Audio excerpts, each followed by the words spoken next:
Assalamualaikum warahmatullahi wabarakatuh. Alhamdulillah, kalimat yang senantiasa kita ucapkan dari lisan kita kepada Zat yang Maha Hidup, Zat yang berdiri sendiri, Zat yang telah menciptakan segala sesuatunya, baik di langit, di bumi, maupun di kedalaman lautan, baik kelihatan atau tidak kelihatan dengan mata manusia. Zat yang tidak ada sekutu baginya, dan Zat yang telah menggantungkan segala nikmat yang Dia berikan kepada kita dengan kalimat Alhamdulillah. Maka sangat wajar sebagai orang yang beriman kepada Allah Subhanahu wa Ta'ala senantiasa mengucapkan kalimat ini. Juga kita panjatkan salawat dan taslim kepada Nabi besar Muhammad sallallahu alaihi wasallam, satu-satunya kiai, guru, serta suri tauladan kita, sebagai bentuk kepatuhan kepada Allah Subhanahu wa Ta'ala dan juga sebagai balas jasa selama 23 tahun dari masa hidup beliau, semua dihabiskan untuk agama ini. 13 tahun fase Mekah, semuanya dengan hinaan, cacian, bahkan puncaknya diusir dari kampung halamannya. Dan kita tahu bagaimana pedihnya bila seseorang diusir dari kampung halaman. Dan juga 10 tahun fase Madinah, semuanya diisi dengan dakwah dan jihad, sampai akhirnya Allah menyempurnakan agamanya dan kita bisa rasakan kenikmatan agama ini seperti sekarang. Maka sangat wajar juga seorang muslim dan muslimah sering mengucapkan Assalatu wassalamu ala rasulillah. Dan kalau kita gabungkan kedua kalimat mulia ini, Alhamdulillah wassalatu wassalamu ala rasulillah. Kesempatan waktu kita ini, semoga Allah berkahi ke depan. Tema yang akan saya bahas, Mutiara Ramadan. Sekali lagi, Mutiara Ramadan. Berarti bukan Ramadannya, tetapi mutiara dari Ramadan itu.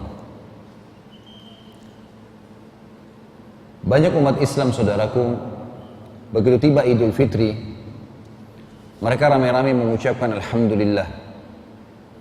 Tapi ucapan tahmidnya ini banyak yang keliru, bukan pada tempatnya.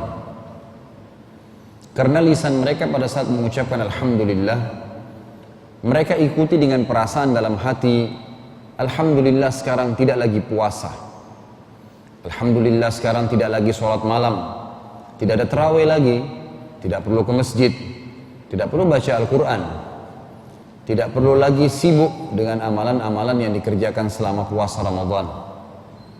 Seakan-akan dia memuji Allah karena selamat, tanda kutip, dalam dirinya dari penjara ibadah. Orang seperti ini keliru sekali.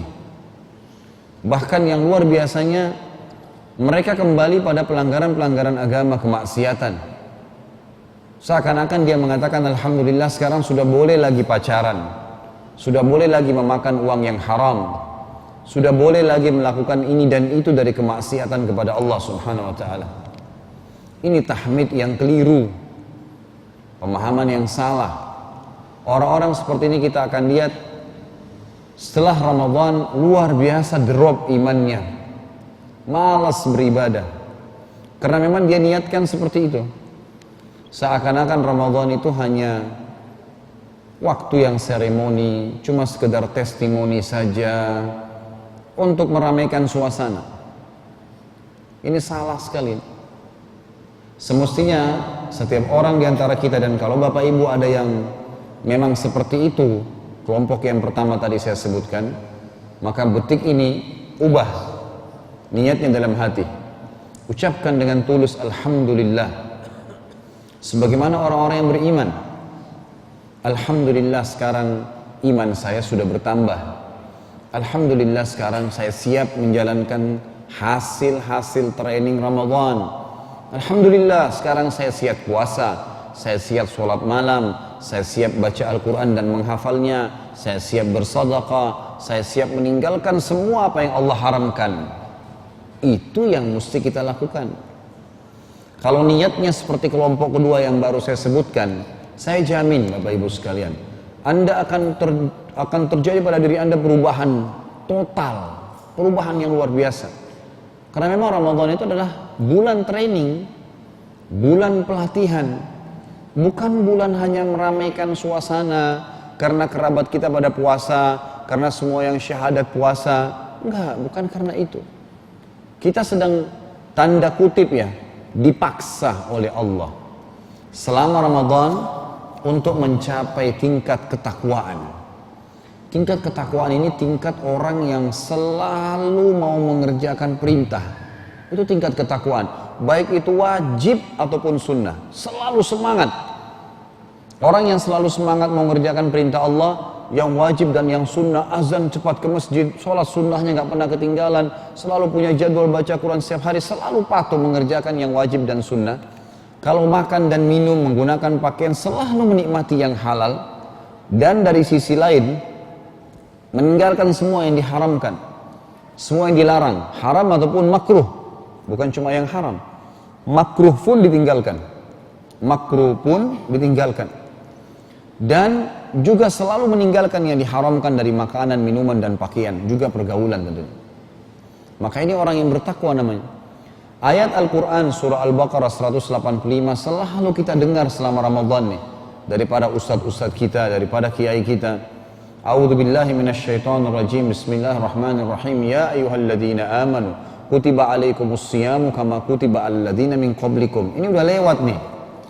Hai orang-orang yang beriman, dibuatkan buat kalian program puasa, program ibadah, sebagaimana telah dibuatkan untuk orang-orang sebelum kalian yang beriman juga. Apa tujuannya? Akhir ayat nih bahasan kita. La'allakum tattaqun, agar kalian mencapai tingkat ketakwaan, tingkat orang yang semangat beribadah, semangat meninggalkan yang dilarang. Itu target Ramadan. Makanya bermula dari poin sederhana tadi, sederhana sekali, ubah niatnya. Memang Ramadan walaupun sudah berlalu masih bisa, oh kemarin yang saya sudah lakukan di Ramadan itu adalah training, saya akan siap terapkan sekarang. Ibaratnya Ramadan kemarin itu seperti seseorang di antara kita yang tidak mengerti mengemudi mobil, tidak tahu bawa mobil, cari lembaga kursus mengemudi mobil yang paling bagus, drivernya, supirnya yang paling mahir, bayar. Bukan training seminggu seperti biasanya, seminggu sudah bisa bawa mobil, maksimal 2 minggu. Ini sebulan, tiap hari bawa mobil. Setelah mahir bawa mobil, ya, setelah sebulan gak pernah sentuh setir mobil, gak pernah ngemudi mobil. Bermanfaat ke hasil trainingnya? Ada manfaatnya. Orang gak bisa bahasa Arab, gak bisa bahasa Inggris, panggil seorang profesor, bayar mahal, sebulan penuh ngumpul sama dia, terus ngobrol dalam bahasa. Sebulan saya yakin bisa, walaupun belum 100%, pasti udah bisa. Tapi setelah itu gak pernah praktekin bahasanya. Bermanfaat kah? Itu ibaratnya orang yang Ramadan kemarin datang. Kata Nabi SAW, ragama anfum ri'in, terhina seorang hamba itu. Man adraka Ramadan, thumman salakh, walam yukfar lahu. Yang berhasil mendapatkan Ramadan, kemudian Ramadan itu pergi, sementara belum dimaafkan kesalahannya. Artinya belum dapat manfaat apa-apa dari Ramadan. Ada orang subhanallah Ramadan diisi dengan hal-hal yang kosong, habisin waktu di mall, habisin waktu dengan hal-hal yang tidak bermanfaat, tidur seharian, gak ada sama sekali kegiatan yang dilakukan. Ini apa? Manfaat apa yang didapatkan? Padahal ini masa training. Contoh yang lain untuk lebih memperjelas masalah ini, kalau ada bapak ibu yang pernah hadir atau ikut lembaga pelatihan peningkatan spiritual. Ada banyak saya lihat di Jakarta ini lagi berkembang, saya nggak usah sebutin namanya. Ada banyak lembaga-lembaga peningkatan spiritual.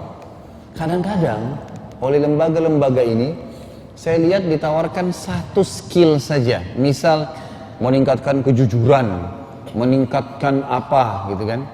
Itu di training, banyak perusahaan-perusahaan yang ikut atau ikutkan stafnya, bayar dalam 3-4 hari 5 juta per orang. Besar sekali, tapi diikutkan. Kenapa diikutkan? Karena trainernya dianggap bagus, staff trainer itu juga dianggap bagus, mungkin multimedia yang digunakan juga bagus. Mereka berharap menjadi outputnya keluar nanti dari lembaga itu jadi bagus, memang jadi berkualitas. Dan saya baca banyak sekali di situ testimoninya, itu memang luar biasa tuh, peningkatan-peningkatan iman yang dirasakan, perubahan dengan ikut training seperti itu. Kita sadar atau tidak sadar teman-teman sekalian, kemarin Ramadan itu lembaga training terbesar di dunia. Trainernya Allah, stafnya para malaikat. Bayangin semua yang syahadat, orang Arab dari Jazirah Arab, orang bule dari Eropa dan Amerika, orang Melayu di Asia Tenggara, orang hitam di Afrika, semuanya syahadat ikuti program. Kita lagi ke Afrika, lagi ke Saudi, lagi ke Amerika, Ramadan tetap puasa. Tetap malam sholat malam, tarawih, tetap juga kita baca Quran, tetap tidak boleh melakukan sesuatu yang membatalkan puasa, makan, minum, berhubungan biologis dan seterusnya. Berlaku di mana-mana semua. Bayangkan seluruh dunia mengikutinya. Tidak ada lembaga trainer begini. Allah trainernya, staf-stafnya para malaikat yang mengawasi langsung ya. Dan kita melakukannya dengan hati kita. Ini bukan hal yang ringan ini. Dan pesertanya terbesar di dunia. Miliaran umat Islam mengikuti ini. Semuanya. Ini lembaga training yang luar biasa. Maka sadari ini bukan bulan yang hanya berlalu. Makanya tahun demi tahun banyak sekali saya lihat umat Islam setelah Idul Fitri nggak ada perubahan. Malah terbalik, drop imannya. Kenapa ya Ustadz? Kenapa ya Ustadz? Ustadz selalu dikembalikan. Hanya karena masalah tidak paham poin tadi, sederhana sekali. Oleh karena itu saudaraku, jadilah dalam mukaddimah pembukaan bahasan kita ini, orang-orang yang mengambil pelajaran dari Ramadan kemarin. Ucapkan Alhamdulillah sekarang dengan tulus hati dan mengatakan Alhamdulillah saya telah mendapatkan ilmu dan saya akan mengamalkan sekarang. Itu yang benar. Mengerjakan semua perintah, meninggalkan larangan. Dan saya akan bahas panjang lebar pada kesempatan ini 5 mutiara Ramadan. 5 poin yang kita akan ambil dari Ramadan dalam hal-hal berhubungan dengan ibadah. Mutiara yang pertama saudaraku, ibadah yang paling dititik beratkan sementara Ramadan kemarin adalah puasa. Puasa ini teman-teman sekalian adalah ibadah yang paling besar pahalanya. Tidak ada satupun ibadah yang mengalahkan puasa. Jihad kah, sholat kah, bakti dengan orang tua kah, kalah semua dengan puasa. Dari mana dalilnya Ustaz? Hadis Bukhari, di mana Nabi SAW bersabda, Allah Subhanahu Wa Taala berfirman hadis qudsi, kullu amal ibni Adam lahu illa siyam, fa innahu li wa ana ajzi bihi. Dalam tambahan riwayat Bukhari yang lain, kullu amal ibni Adam lahu, kullu amal ibni Adam yuktab lahu hasanatun wal hasanatu bi asyri amthaliha ila sab'ami'a dha'fin illa as-saum fa innahu li wa ana ajzi bihi. Dalam riwayatnya juga dikatakan taraka syahwatahu wa ta'amahu wa syarabahu min ajli as-siyamu li wa ana ajzi bihi. Yang artinya globalnya adalah kata Allah Subhanahu wa taala dalam hadis qudsi, semua amal ibadahnya anak Adam, semua amal solehnya mereka sudah saya tentukan kadar pahalanya, 1 dilipat gandakan menjadi 10 kali lipat sampai 700 kali lipat, tergantung dari kadar keikhlasan. Kecuali puasa kata Allah, dia meninggalkan makanannya, minumannya, syahwatnya karena aku. Kata para ulama hadis, orang yang berpuasa maka akan mendapatkan pahala langsung dari Allah, tidak ada batasnya. Jadi di sini hadis ini menjelaskan ibadah puasa ibadah yang paling besar pahalanya. Kemarin kita waktu Ramadan, tanda kutip teman-teman sekalian, dipaksa. Garis bawahi kata-kata paksa, dipaksa oleh Allah, tanda kutip ya, untuk terbiasa puasa. Bagaimana tidak? Setiap hari ini puasa, besok puasa, lusa puasa, dan tidak boleh ditinggalkan kecuali punya udzur syar'i. Sakitkah, musafirkah, berhalangankah, kalau laki perempuan misalnya haid, nifas, atau lagi nyusui atau ini, itu mungkin udzur. Orang tua ada udzur, kalau tidak ada nggak boleh, haram, berdosa. Meninggalkan puasa secara sengaja berarti meninggalkan rukun Islam, bisa dosa besar. Kalau dia pungkiri bisa kufur. Berarti kita kemarin dipaksa untuk terbiasa puasa. Jiwa dan raga kita sudah terbiasa. Sudah terbiasa nih, jiwa kita ya, sudah terbiasa, maksudnya ruh kita sudah terbiasa menerima puasa itu. Tidak kaget lagi, karena setiap hari puasa. Raga kita juga begitu, sudah terbiasa. Pertanyaannya, kenapa sekarang tidak puasa? Kenapa nggak jaga amal-amal sunnah, puasa sunnah? Sudah dibiasakan oleh Allah Subhanahu wa Ta'ala. Bapak Ibu sekalian, garis bawahi juga kalimat mutiara ini ya. Saya sering sampaikan dalam pengajian beberapa poin-poin yang merupakan kaidah hidup. Itu kalau sempat dicatat-catat dan jadikan sebagai prinsip hidup. Ibadah itu, kalau kita tidak paksakan, tidak berjalan. Saya ulangi, ibadah itu kalau tidak dipaksakan, tidak berjalan. Kalau Bapak Ibu beli Quran, cuma ditaruh di rak saja, dan tidak ada pemaksaan diri melangkah, mengambil, memaksa membaca setengah lembar, 1 lembar sehari, berikan tanda, itu Quran tidak akan dibaca sampai mati. Bahkan mungkin sampai cucu kita pun hanya lihat Quran itu Quran kakek saya, nenek saya dulu. Gak ada manfaatnya sama sekali. Kalau Anda dari sekarang tidak paksakan, bunyiin jam beker nanti malam, paksakan diri untuk ibadah, untuk sholat malam, pastikan tidak akan sholat malam sampai mati. Yang rugi siapa? Kita sendiri. Gak bisa kalau gak dipaksain, gak bisa. Paksa, jiwa manusia harus dipaksa, gak bisa. Allah menggunakan istilah ini dalam Al-Quran. A'udzubillahi minasyaitonirrajim. Walladzina jahadu fina lanahdiyannahum subulana. Orang yang memaksakan diri untuk menempuh jalan-jalan kami, kami akan pandu dia ke jalan-jalan kami. Kalau kita sudah mulai bunyikan jam beker, sudah mulai paksa lawan ngantuknya untuk bangun sholat malam, itu nanti jadi sholat malam tuh. Karena kita sudah memulainya. Kalau tidak, nggak bakalan terjadi. Karena syaitan itu mau menghilangkan perbuatan ibadah kita, minimal mengurangi pahalanya, minimal. Ada fakir miskin lewat, apapun bisikan syaitan, masih muda, masih kuat, masih ini, a'udzubillahi minasyaitonirrajim. Perintah agama kasih, orang minta kasih, nggak ada perintah lain. Nggak pernah ada perintah dalam agama kalau orang minta kita tolak, nggak pernah. Kasih. Kata Nabi SAW, kalau datang kepadamu seseorang menunggangi kuda, kalau kita sekarang pakai mobil, minta, berikan, karena kau lebih mulia daripada dia. Kasih. Godaan apapun jangan ikutin. Kalau nggak dipaksa nggak bisa. Pertanyaannya sekarang, sampai kapan Bapak Ibu ini malas ibadah? Sampai tunggu ajal datang lalu menyesal? Sabda Nabi SAW dalam hadis yang lain, kalau anak Adam meninggal dunia, akan ikut ke kuburan 3. Keluarganya, hartanya, dan amalnya. Serta akan pulang 2, keluarganya akan pulang. Ini bapak-bapak yang di sini hadir yang sudah menikah, yang mengaku cinta sama istrinya. Saya tanya, kalau istrinya meninggal mau nginap sehari nggak di kuburan? Ibu-ibu yang ngaku cinta suaminya, mau nggak nginap sehari aja di kuburan kalau suami meninggal? Nggak usah suami istri. Anak dengan orang tua, yang kita disuruh bakti dengan orang tua. Pada saat orang tua kita sudah dikuburkan, mau tinggal nginap nggak sehari? Maksimal sejam. Habis itu kemana? Pulang. Aktivitasnya kembali. Kata Nabi SAW, 3 ini, keluarga, harta, dan amal. Dan akan pulang 2, kembali. Keluarganya pulang.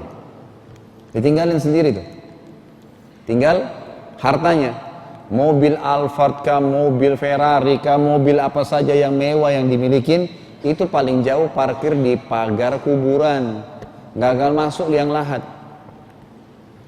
Habis itu pulang, dibawa pulang ahli waris, dibagi sama mereka. Nggak tinggal sama kita. Kalaupun tinggal mau diapain mobil Alphard tuh setelah mati? Yang tinggal nih, puasa, sholat, baca Quran, bakti dengan orang tua. Tuh yang tinggal sama kita di kuburan. Anehnya yang tinggal sama kita di kuburan di umur 30 kan. Mobilnya selalu ditata supaya bersih, masuk tempat cuci mobil. Bajunya selalu neces. semuanya luar biasa harus rapi, tapi amalnya nggak rapi. Sholat asal jadi, kapan dia pengen ya sudah, kalau nggak mau ya sudah. Jadi acuh tak acuh, padahal ini yang dia akan bawa nih. Amal itu bersama dia di dunia dan akan juga membawa ke sana. Amal soleh ini membuat penilaian orang positif loh kepada kita. Misal, ada orang rajin sholat, ibadahnya bagus, gitu kan? Kalau kita tanya siapapun yang kenal dia, bagaimana menurut kamu orang itu? Pasti dia bilang baik. Asal dia rajin ibadah, tutup aurat, dia sholat, kalau tutur katanya santun, ikuti agama, ikuti sunnah Nabi saja. Pasti orang bilang ini orang ini baik. Saya subhanallah punya teman dekat di Madinah, namanya beliau Dr. Hussein, semoga Allah jaga, sahabat dekat saya.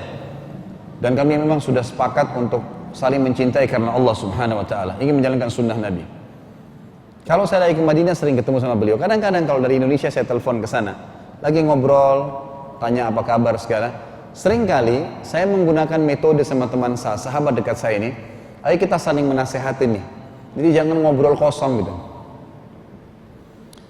Kadang-kadang dia nasihatin saya dengar, kadang-kadang saya nasihatin. Satu waktu saya pernah bilang, ya akhi kita saling nasihatin. Dia bilang, Khalid ente mulai nasihatin saya. Baiklah. Saya tak tahu subhanallah pada saat itu terlintas saja di lisan saya juga tidak programin, saya bilang, akhi, saudaraku, siapa ulama di Saudi, karena dia tinggal di Madinah, yang paling antum hormatin, yang paling antum kagumkan? Artinya orangnya ahli ibadah dan bagus berilmu. Waktu itu dia sebut Syekh bin Baz. Seorang ulama besar rahimahullah sudah meninggal, matanya beliau buta dan beliau mufti di Saudi waktu itu. Sudah meninggal berapa tahun yang lalu. Dia bilang Syekh bin Baz. Saya bilang baik. Sekarang Syekh bin Baz sudah mati bukan? Dia bilang iya. Kira-kira menurut kamu sekarang Syekh bin Baz di surga atau di neraka? Menurut kamu saja. Dia bilang di surga. Kenapa ente bilang begitu? Karena selama dia hidup, dia pasti ahli ibadah. Dia semua hadir pengajian majelis ilmu, sholatnya selalu di masjid, dia didik dirinya dan keluarganya dengan agama, pokoknya ibadah. Itu yang membuat dia pasti masuk surga, karena itu sudah janji Allah. Jawabannya benar. Saya bilang sama dia, jawaban kamu benar. Tetapi itu Syekh bin Baz. Jadikan diri kamu seperti Syekh bin Baz kalau sudah mati. Paham maksudnya ya? Jadi saya bilang sama dia, kalau seandainya buat sekarang, mumpung kamu hidup, kalau kamu sudah mati, orang mengenang kebaikan kamu. Buat itu yang kamu lakukan. Alhamdulillah itu dia sempat tersentuh, saya pun juga mengambil pelajaran dari situ. Pernah Hasan Basri rahimahullah, seorang ulama tabi'in ngantar jenazah teman-teman sekalian. Di kota Basra, waktu lagi ngantar jenazah ada anak muda di sebelah Hasan Basri. Hasan Basri sempat tanya kepada anak muda itu, saya mau tanya anak muda, kalau jenazah yang sedang diantar ini tiba-tiba hidup sekarang, apa yang dia lakukan? Kata anak muda itu, pasti dia akan sholat, dia akan sedekah, dia akan bakti sama orang tua, disebutin beragam macam ibadah. Kata Hasan Basri bilang, kenapa kau jawab seperti itu? Dia bilang, karena dia sudah tahu pentingnya amal soleh, sudah mati, pasti dia tahu nilainya tuh. Kata Hasan Basri, dia sudah terluputkan darinya, kamu yang masih punya kesempatan, ini cepat nih. Jangan tunggu nanti mati, nggak bisa. Jangan lalai dengan syaitan yang selalu membisikkan kelalaian. Kadang-kadang juga ada syaitan dari manusia. Syaitan ini nggak bisa goda kita, nggak mempan. Ini syaitan teman-teman kita digodain sama dia untuk menggodain kita. Sampai kapan nih? Kamu alim ya? Ngapain puasa? Nanti aja, nanti kalau umur begini, masih muda, dan seterusnya. Tepis semua itu. Nggak ada manfaatnya. Makin muda, makin alim, makin bagus. Pasti begitu, otomatis. Karena ajal nggak kenal muda atau tua. Kalau kita bisa patok kita mati 80 tahun, nggak masalah. Masalahnya kita tidak pernah tahu kapan mati. Kan gitu. Jadi kemarin Ramadan dibiasakan oleh Allah subhanahu wa ta'ala untuk mengerjakan ibadah yang mulia ini. Biasa puasa. Dan Bapak Ibu sekalian, tidak ada orang meninggal karena puasa, kecuali ajalnya datang. Dan selalu tepis begini godaan syaitan. Sederhana kok, tepis aja. Kalau digoda, nanti panas, nanti begini. Jawab sederhana. A'udzubillahi minasyaitonirrajim. Kemudian bilang aja dalam diri kita sendiri. Maghrib gak kemana-mana kok. Datang gak maghribnya? Datang kok. Hanya jam itu saja dilarang kita makan dan minum. Setelah itu makan sepuasnya. Malah rasa lapar, rasa haus, itu nikmatnya Allah yang pertemuan lalu saya jelaskan. Itu adalah tangga untuk merasakan nikmat Allah yang besar. Tidak lapar, maka tidak enak makan. Tidak haus, tidak enak minum. Kita kemarin kalau puasa lagi haus, begitu dapat air es, buka puasa nikmatnya luar biasa. Itu susah, nyari rasa itu susah, gitu kan? Itu Allah kasih tuh. Kenapa nggak puasa? Orang yang puasa jauh lebih sehat. Dia bisa lebih padat buat program. Kalau nggak puasa, makan pagi di mana nih? Makan siang di mana nih? Makan malam di mana? Jadwal makan aja sibuk. Berjam-jam habis untuk makanan. Apain? Makin banyak makan, makin banyak ke kamar mandi. Makin mudah kena penyakit ambeien. Coba kontrol puasa itu baik. Baik, saya akan jelaskan berhubungan dengan masalah puasa ini. 5 jenis puasa sunnah yang dianjurkan untuk dijaga. Jangan tinggalkan. Jaga baik-baik. Apapun godaannya, tepis semua. Puasa yang pertama. Sebelum saya baca ini ada hadis Bukhari bunyinya begini. Man shama yauman fi sabilillah ab'adahu Allahu minan nari 70 kharifa. Siapa yang puasa 1 hari saja di jalan Allah, 1 hari saja di jalan Allah, Allah akan jauhkan dia dari api neraka sejarak 70 tahun. 1 hari. Kalau Ramadan kemarin kita puasa 30 hari atau 29 hari, 70 tahun kali 3 gitu. Berapa ribu tahun kita dijauhkan dari api neraka tuh. Puasa yang pertama, puasa 6 hari bulan Syawal. Hari ini kita di tanggal 16 Syawal. Masih ada kesempatan 13 atau 14 hari ke depan. Perhatikan hadisnya. Hadis sahih riwayat Imam Muslim.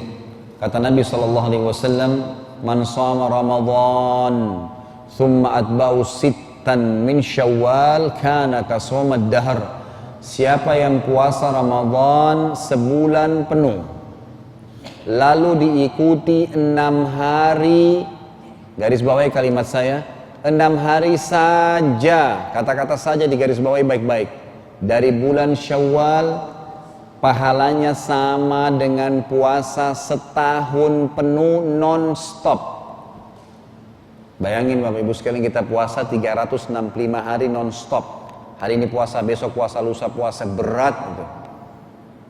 Berat puasa. 1 tahun itu nggak gampang puasa. Sebulan Ramadan kita rasakan bobotnya luar biasa, bagaimana setahun gitu kan.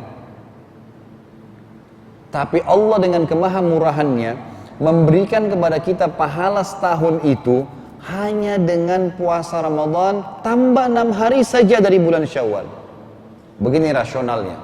Kadang-kadang manusia itu kalau dikasih hitungan-hitungan duit bisa cepat paham.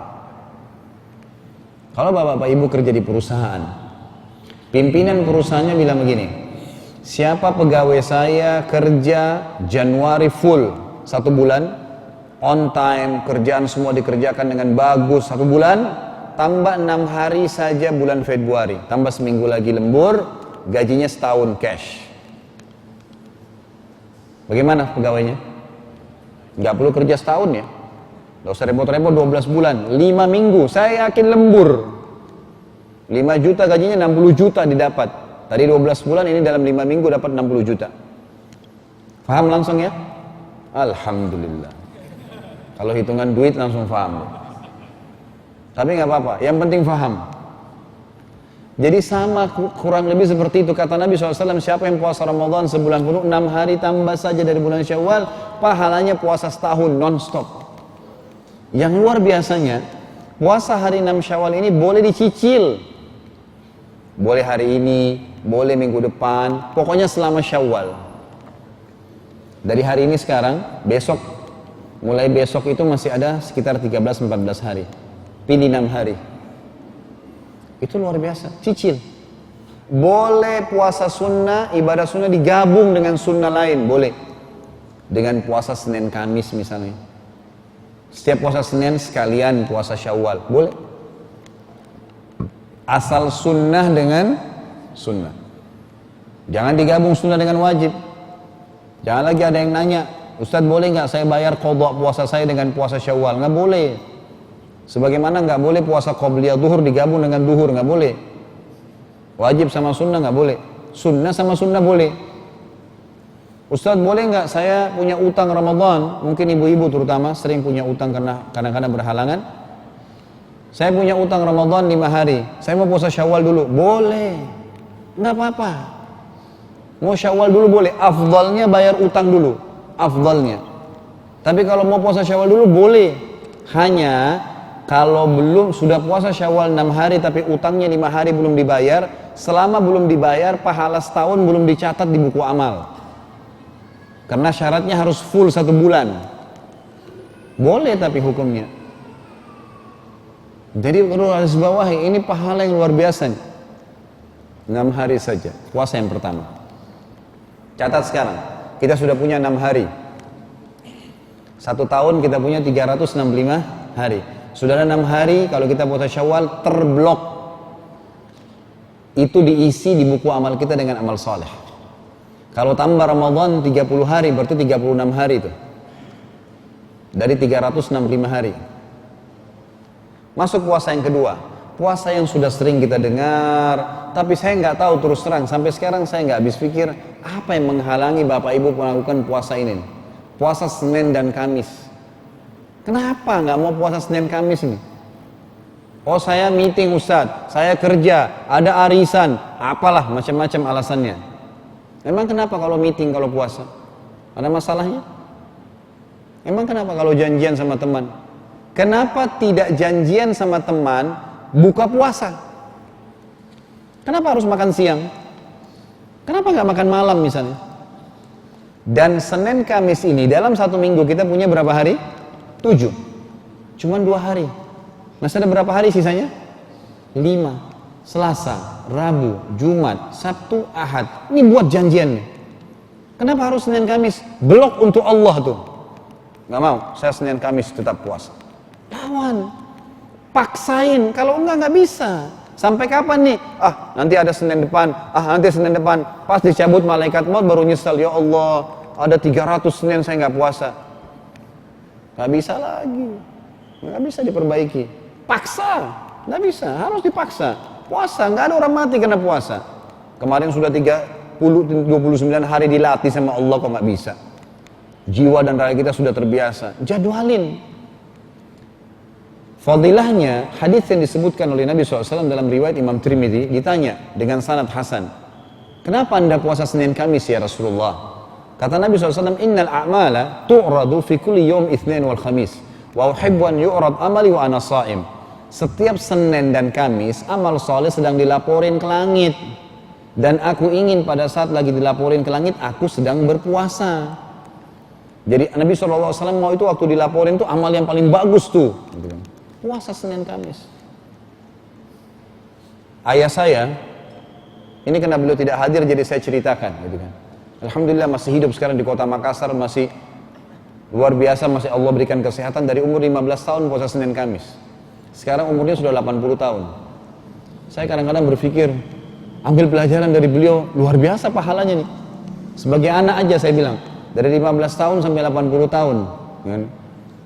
Itu luar biasa, 65 tahun berpuasa Senin Kamis. Tidak pernah ditinggalin. Dan saking sudah terbiasanya beliau, sampai beliau kadang-kadang musafir pun tetap puasa. Itu hari beliau berangkat sama saya ke Malaysia, tetap puasa Senin Kamis. Sudah nggak enak kalau nggak puasa gitu. Udah dikerjain. Apalagi memang sekarang safar sudah mudah. Kalau dulu orang pakai unta, pakai kuda panas, sekarang AC, enak, bus, pesawat, nggak ada sesuatu yang harus mendesak buka puasa. Ada orang manja sekali, oh musafir buka puasa. Kadang-kadang karena segelas air dingin, godaan teman, mau ditraktir makan siang 1 piring nasi campur, buka puasa. Subhanallah. Kenapa ini? Jangan tergoda. Justru kita harus menggoda orang untuk melakukan ibadah. Biarin mereka puasa. Kalau perlu 1 kantor kita aja semua puasa. Yuk kita puasa yuk, hari Senin nanti yuk. Nanti buka puasa sama-sama, saya yang traktir. Nggak apa-apa. Gitu kan. Gitu motivasi orang ibadah. Jangan kita yang kendor, imannya seperti kerupuk diketuk pecah. Gimana sih? Harus seperti batu, orang ketuk iman kita nggak bisa, nggak terganggu. Tangannya dia yang sakit, nggak bisa diganggu iman kita. Harus begitu, nggak boleh lemah-lemah gitu. Sampai kapan kita mau lemah nih? Ingat, mati akan datang. Dan Bapak Ibu sekalian perlu tahu ya, mungkin saya bicara di podium ini mungkin yang saya sampaikan peringatan dari Allah untuk Anda semua. Kita tidak tahu, jadi jangan tunggu. Nanti kalau ada ustadz baru terasa iman naik, enggak. Ilmu yang sudah didapatkan amalin, jangan tunggu. Karena saya seperti Anda, setelah ini kita akan balik ke aktivitas masing-masing. Gitu.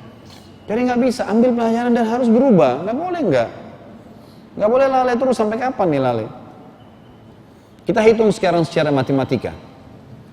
Kalau kita puasa Senin Kamis, 1 bulan ada berapa pekan? 4. Berarti Senin Kamisnya ada 8. Kan gitu? Berarti kalau kita puasa Senin Kamis, itu kita punya 8 hari dalam 1 bulan terblok puasa. Seperti kita puasa 8 hari non-stop. Hari ini puasa, besok puasa, tapi dengan cicil. Ini yang biasa nyicil langsung paham nih.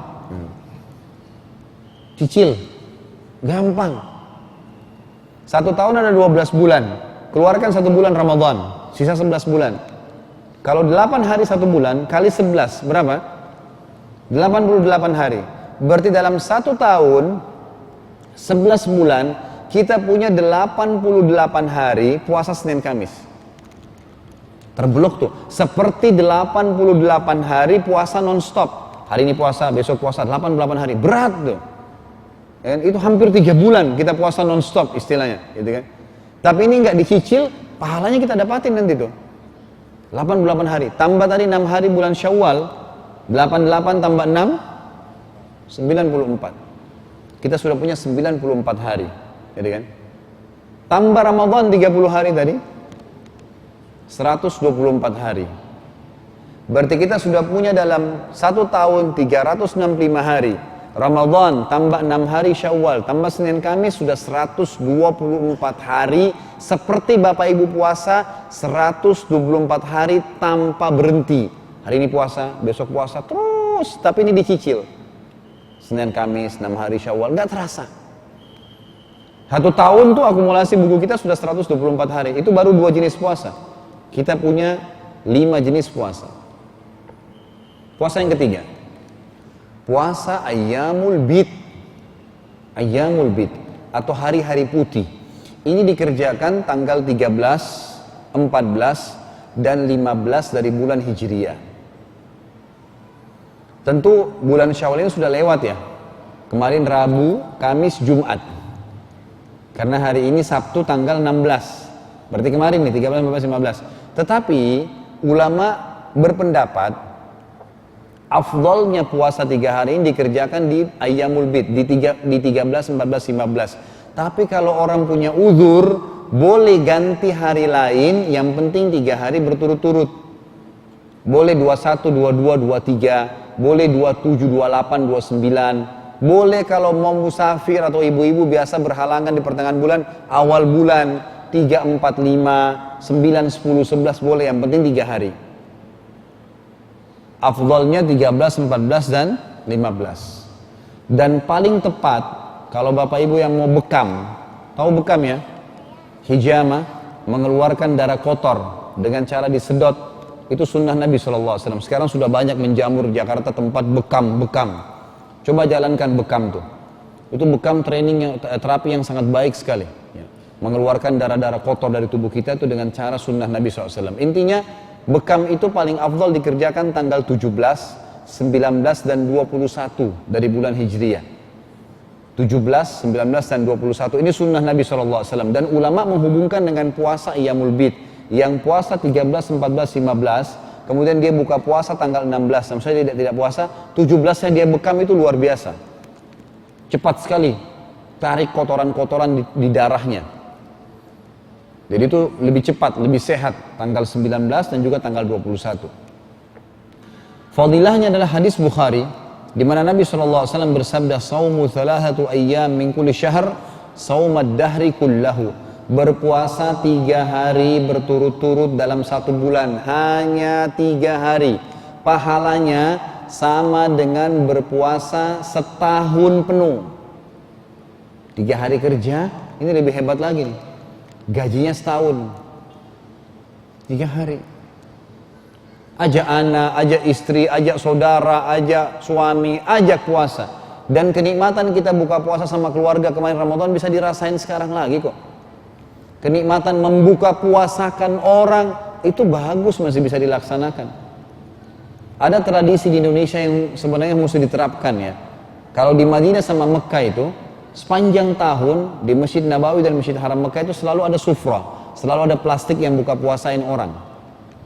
Jadi kalau Bapak Ibu lagi umroh, itu pasti lihat aja deh, di Masjid Nabawi kalau masuk ke Masjid Haram Mekah ada saja plastik menjelang azan Senin Kamis atau Ayyamul Bid pasti dibuka, ada zam-zam, ada kurma, ada orang tinggal duduk buka puasa. Kita sayangnya masjid kita ini hanya ada Ramadan. Mestinya memang dihidupkan, semua masjid mestinya terapkan sekarang. Masjid ini menyiapkan takjil Senin Kamis, gitu, pasang spanduk. Jadi orang termotivasi, bukan tersedia parkiran. Memang takjil Senin Kamis, motivasi orang, buka puasain, gitu kan? Itu pahalanya besar. Jadi kita bisa mendapatkan pahala Ayyamul Bid 3 hari setiap bulan seperti pahala setahun. Baik, coba kita hitung lagi. Tadi kita sudah punya 124 hari dalam 1 tahun ya. Itu dengan puasa 6 hari Syawal, tambah Ramadan, tambah puasa Senin Kamis. 30 hari Ramadan, 6 hari Syawal, 88 hari Senin Kamis dalam setahun. Kita tambah dengan Ayyamul Bid, 3 hari setiap bulan. Kali 11 bulan. Ya, karena tadi ada 1 bulan Ramadan kita kurangkan. Berarti kita punya berapa? 33 hari. 33 ditambah 124, 157 hari. Kita punya 157 hari dalam 1 tahun terblok puasa. Seperti kita puasa 4 bulan non-stop. Nyicil nih.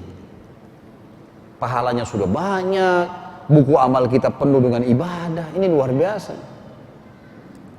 Paksain, nggak bisa nggak. Puasa yang keempat dan puasa yang kelima saya gabungin, dan ini yang banyak orang Indonesia tidak tahu nih. Puasa di Ashhurul Hurum namanya, puasa di bulan-bulan yang dimuliakan. Landasan hukumnya dulu,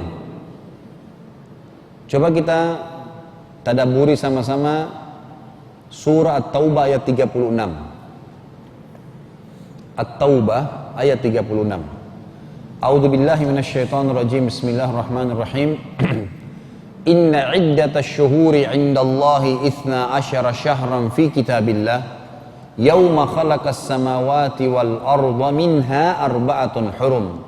Dzalika ad-dinul qayyim fala tadhlimu fihinna anfusakum وَقَاتِلُوا الْمُشْرِكِينَ كَافَّةً كَمَا يُقَاتِلُونَكُمْ كَافَّةً وَاعْلَمُوا أَنَّ اللَّهَ مَعَ الْمُتَّقِينَ.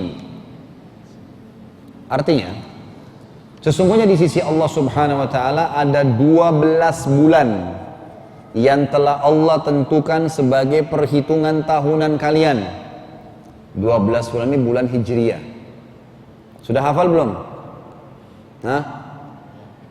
Ini hidup atau apa nih? Oh, nggak ada nyaut. Ibu-ibu sudah tahu belum bulan Hijriyah? Benar. Kalau saya tes, Muharram, Safar. Terus mana yang nyaut tadi tahu? Rabiul Awal, Rabiul Tsani. Jadi bulan 3 sama 4 ini mirip. Rabi. Rabiul Awal, Rabiul Tsani, Muharram, Safar, Rabiul Awal, Rabiul Tsani. Ini sudah 4. Yang kelima sama 6 juga mirip. Jumadil Ula, Jumadil Tsaniyah. Ini sama. Kemudian yang ketujuh Rajab, 8 Sya'ban, 9 Ramadan, 10 Syawal. Kita sekarang bulan 10 nih. Bulan depan 11 Dzulqa'dah, bulan 12 Dzulhijjah. Jadi 12 bulan ini yang Allah suruh kita jadikan sebagai perhitungan. Makanya saya sarankan di semua pengajian saya, beli kalender yang ada hijriahnya. Banyak tuh.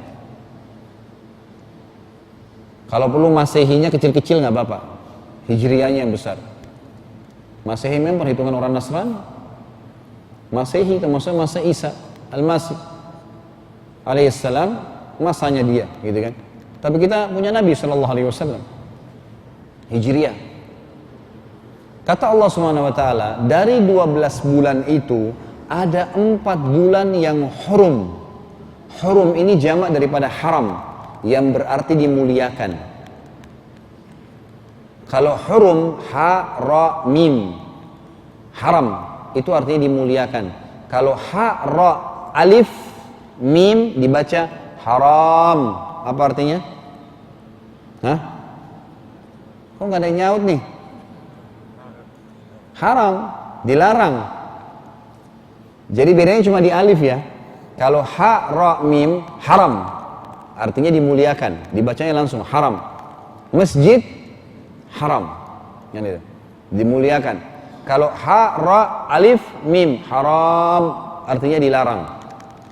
Kan gitu. Baik. Allah mengatakan minha arba'atun hurum. Dari 12 bulan itu ada 4 yang hurum. Hurum jamak daripada haram, 4 dimuliakan.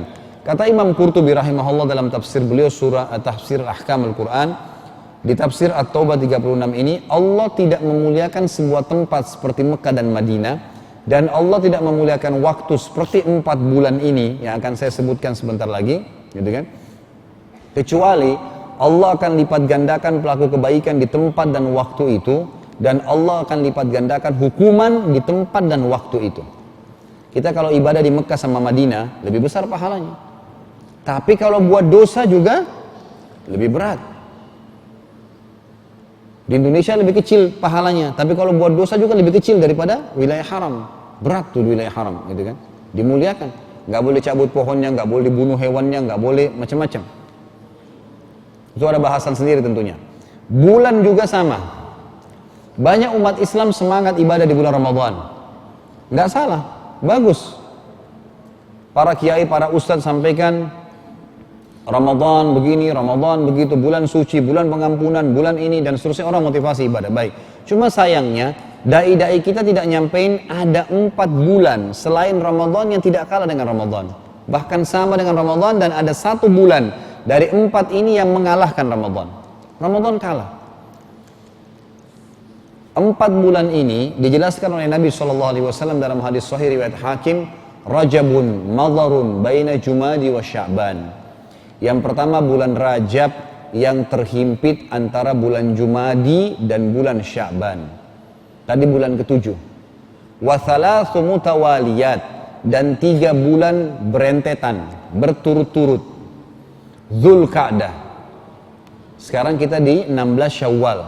Selesai 2 minggu dari sekarang, masuk Dzulqa'dah nih. Bulan yang dimuliakan, Dzulqa'dah. Setelahnya 3 bulan berturut-turut, Dzulhijjah. Dan yang keempat Muharram. Jadi di depan kita ini, setelah Syawal 2 minggu lagi ini, kita akan bertemu dengan 3 bulan yang dimuliakan. Artinya beribadah di situ sama dengan Ramadan. Bahkan ada 1 bulan yang mengalahkan Ramadan, nanti saya sebutkan. Baik, kita fokus ke 4 bulan ini. Bulan Rajab sama bulan Dzulqa'dah, di 2 bulan ini Bapak Ibu sekalian tidak ada perintah ibadah khusus. Artinya semua ibadah yang Bapak Ibu kerjakan, apapun sifatnya itu, apapun sifatnya, ibadah apapun yang kita kerjakan, bebas. Yang wajib, yang sunnah, yang sudah ada perintahnya, maka pahalanya sama dengan Ramadan.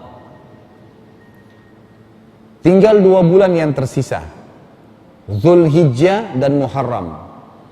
Nah ini 2 bulan ini ada ibadah khusus, terutama berhubungan dengan bahasan mutiara Ramadan kita, puasa nih. Ada puasa di sini. Jadi jenis ibadah puasa sunnah tadi yang 5 macam itu, 3 sudah kita sebutkan, 6 hari Syawal, kemudian puasa Senin Kamis, puasa Ayyamul Bid. Tinggal yang keempat dan kelima ini berada di bulan yang mulia ini, berada di 2 bulan, Dzulhijjah dan bulan Muharram. Kita mulai dulu dengan bulan Dzulhijjah. Dan Bapak Ibu sekalian, saya ulangi lagi, sekarang kita 16 Syawal. 2 minggu lagi dari sekarang habis Syawal, masuk Zulkaadah.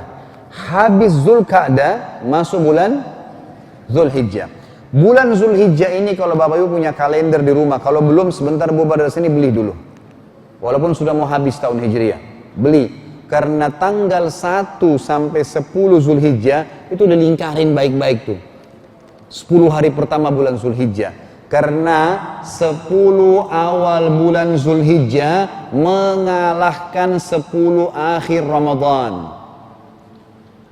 Pendapat ulama, tidak semua. Ada pendapat ulama yang saya juga cenderung padanya, 10 awal bulan Zulhijjah mengalahkan 10 terakhir Ramadan. Bayangin. Ada yang mengatakan sama. Minimal pendapat mengatakan sama. Ada pendapat yang lebih ekstrim mengatakan lebih afdal. Tapi saya melihat dalilnya masuk akal. Dari mana kira-kira 10 awal bulan Zulhijjah lebih afdal dari 10 akhir Ramadan? Kita dengarkan baik-baik firman Allah dan sabda Nabi SAW. Firman Allah dalam surah Al-Fajr. Al-Fajr surah nomor 89. Ayat 1 sampai ayat 3. Kalau punya Quran buka sekarang, kita tadabburi. Di HP buka di HP-nya. Al-Fajr surah 89 ayat 1 sampai ayat 3. Kita tadabburi 3 ayat nih, pendek-pendek. Saya baca dulu, a'udzubillahi minasyaitonirrajim. Bismillahirrahmanirrahim. Wal fajr walayalin ashr wasyaf'i wal watr. 3 ayat nih.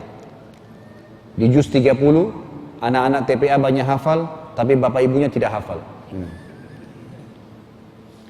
Baik, wal fajr.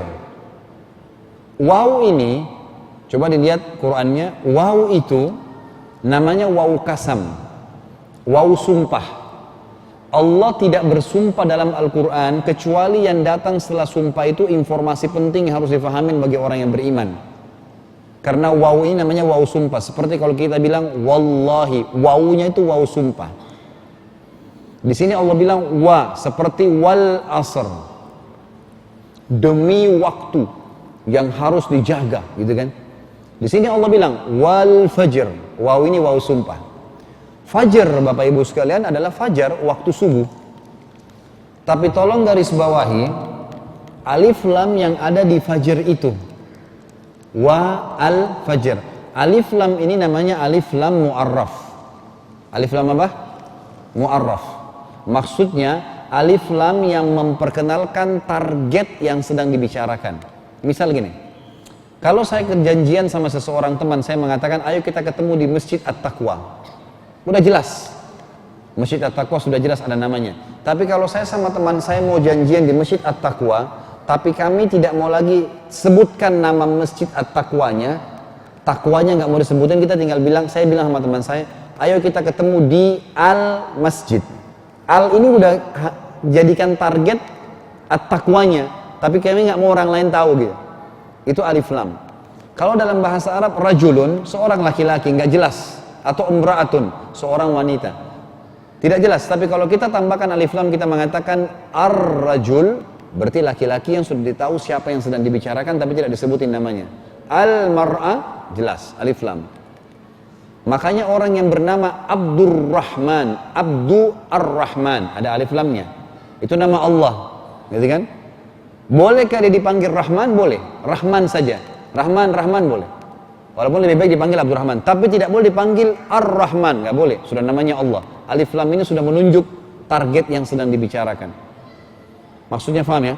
Baik. Allah menggunakan alif lam ini dalam ayat tadi, wa al-fajr. Jadi Allah bersumpah begini, demi waktu subuh. Tapi subuh kalau tidak pakai alif lam global. Ini ada alif lam berarti Allah ingin subuh tertentu. Kata ulama tafsir, subuh ini adalah subuh hari raya Idul Adha. Dan dengan adanya sumpah Allah di sini berarti Idul Adha lebih afdal daripada Idul Fitri.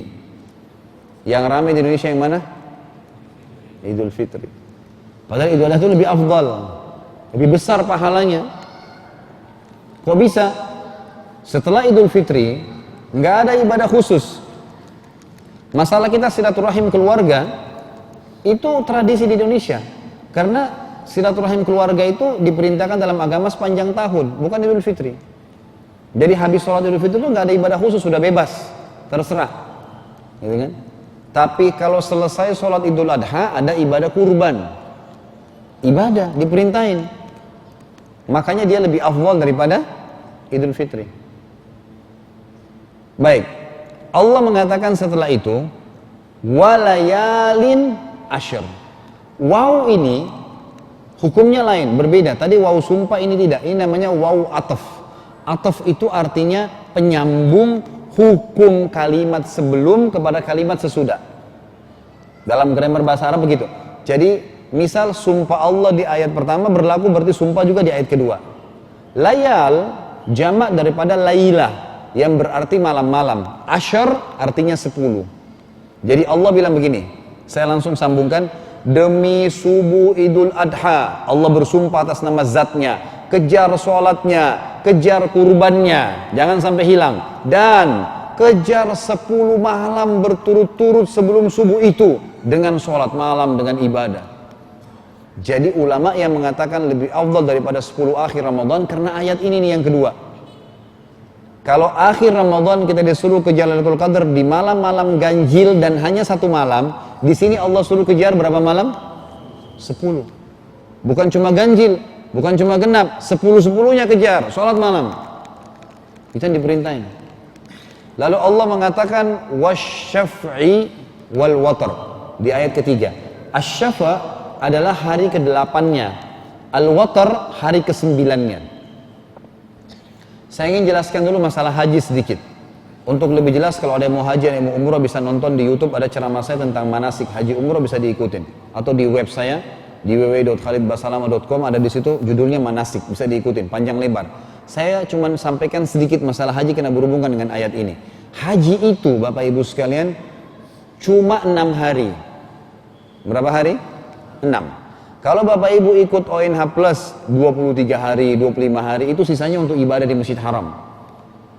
Tapi haji itu intinya cuma 6 hari. Tanggal 8 Zulhijjah sampai 13 Zulhijjah. Ini saja 6 hari. Dari 6 hari ini 2 hari sunnah. Tanggal 8 sunnah artinya boleh jemaah haji kita kan boleh enggak. Dan tanggal 13 juga sunnah. Hari pertama sama hari terakhir sunnah. Yang wajib cuma 4 hari. 9, 10, 11, 12. Ini yang wajibnya. Itu haji itu. Baik. Tanggal 8-nya ini dikenal dengan hari tarwiyah atau hari syafa'. Yang dalam ayat disebutkan tuh.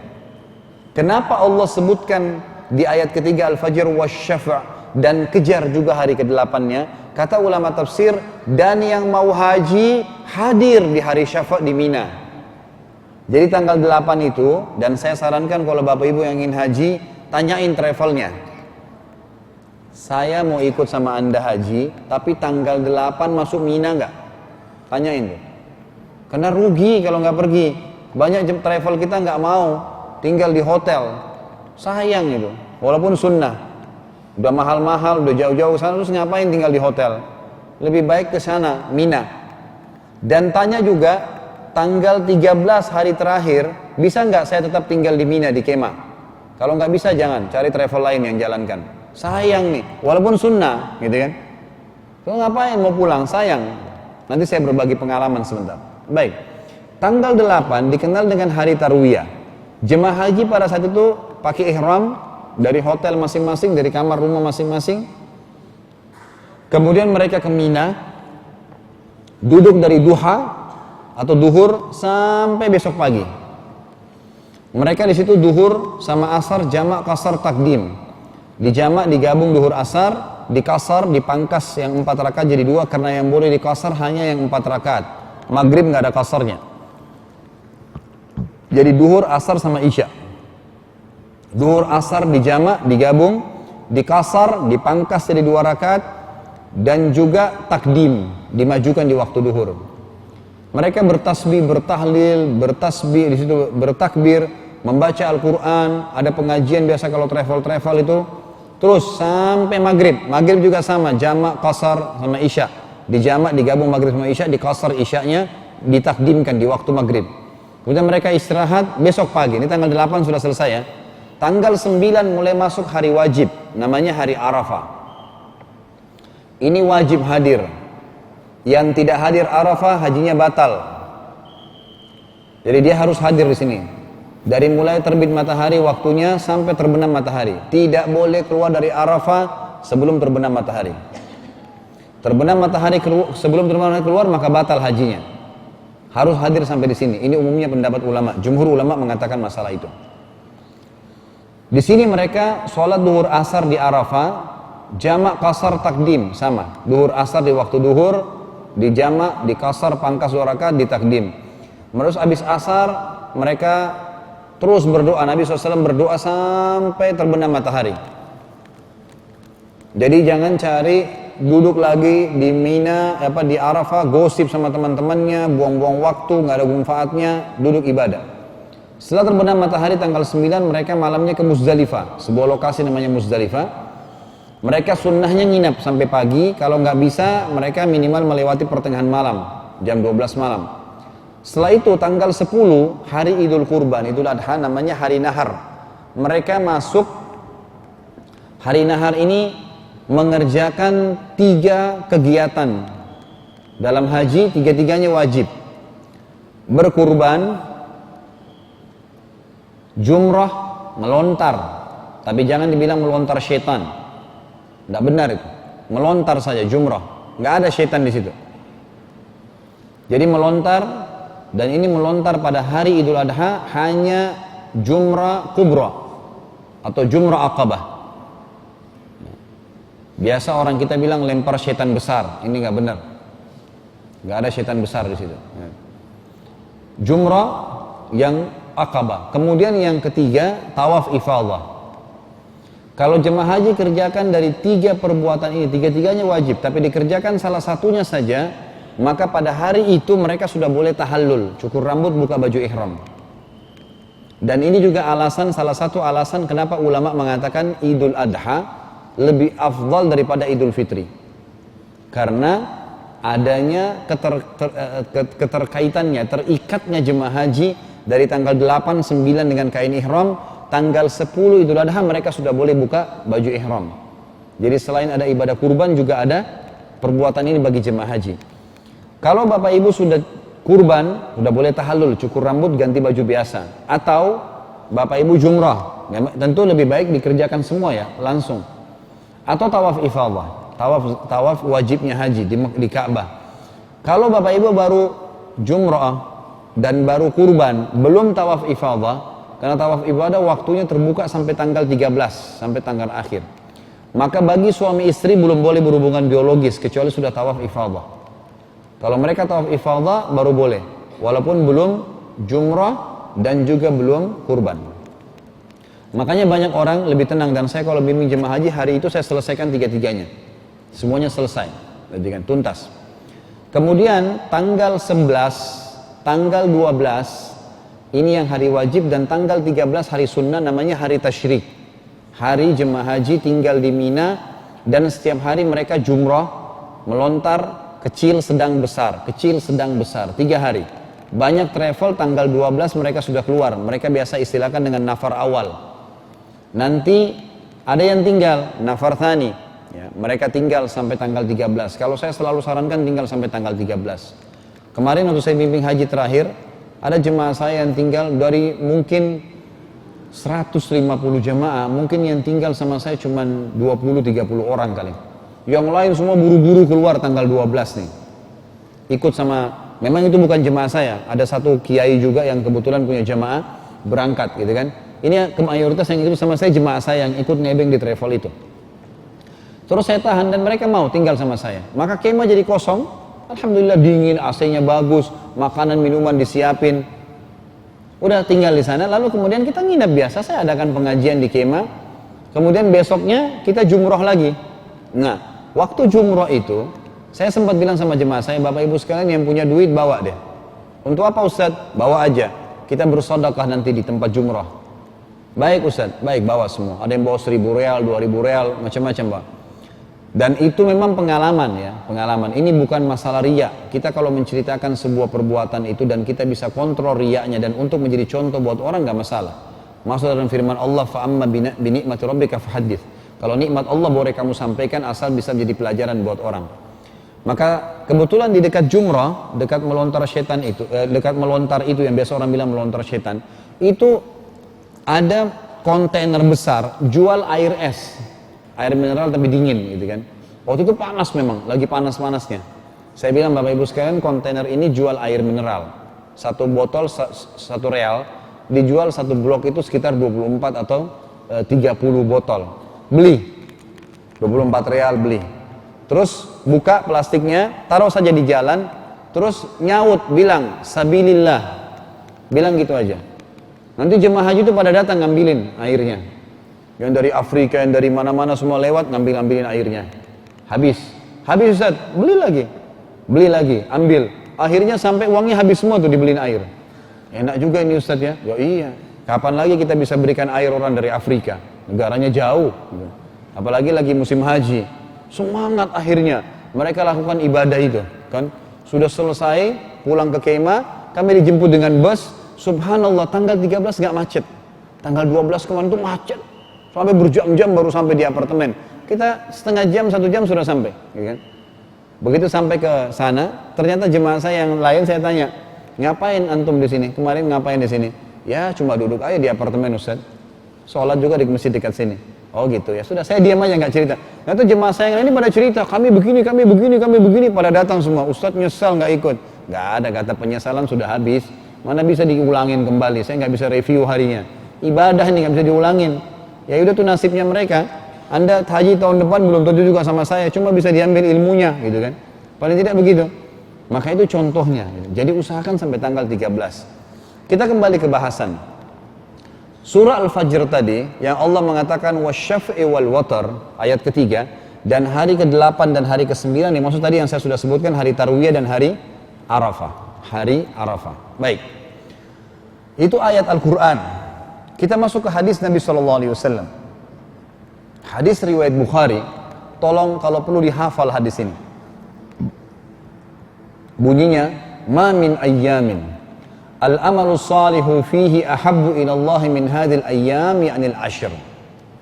Tidak ada hari-hari sepanjang tahun, kata ulama hadis termasuk Ramadan, yang amal saleh sunnah pun kalau dikerjakan di dalamnya lebih Allah cintai.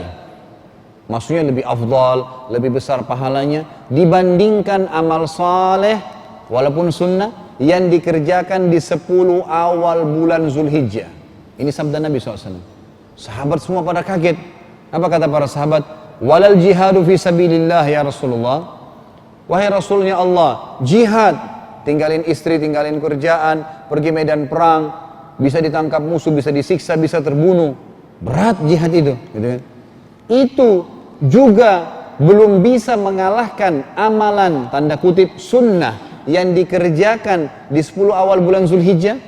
Apa jawaban Nabi SAW? Makanya saya bilang ini hari-hari emas Anda. Garis bawahi baik-baik di kalender. Kata Nabi SAW, walal jihadu fi sabilillah. Berjihad di jalan Allah juga belum bisa mengalahkan pahala amal sunnah yang dikerjakan di 10 awal bulan Zulhijjah.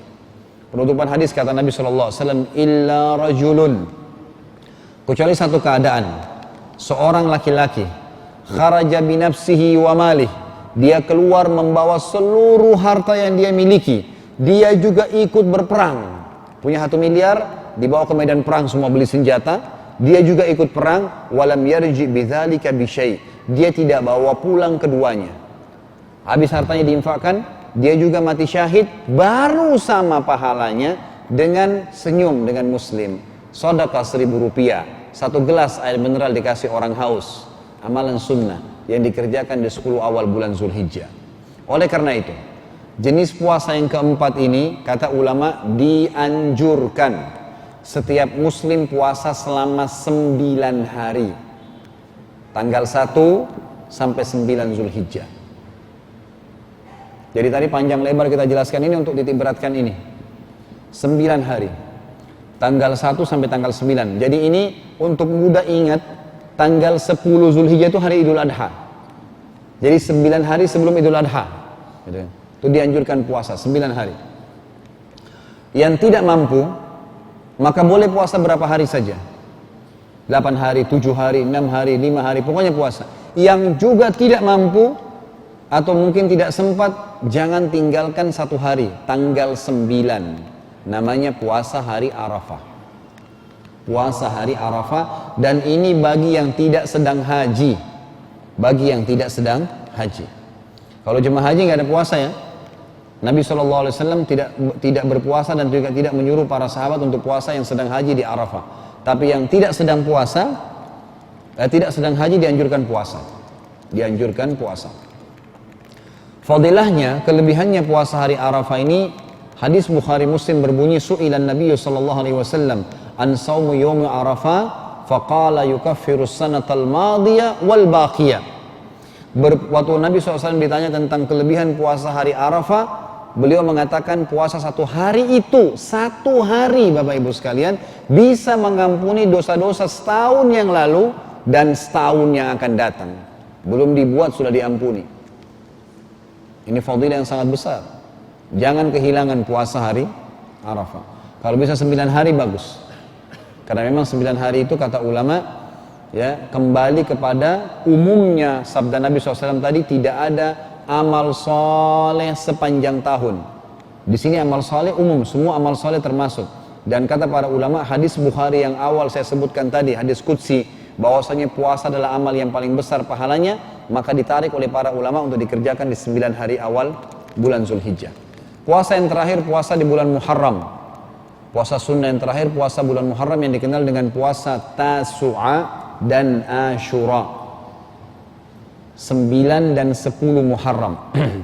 Tasu'a diambil dari kata-kata tis'a yang berarti 9, dan Ashura diambil dari kata-kata asyara yang berarti 10. Ini jenis puasa kita yang kelima.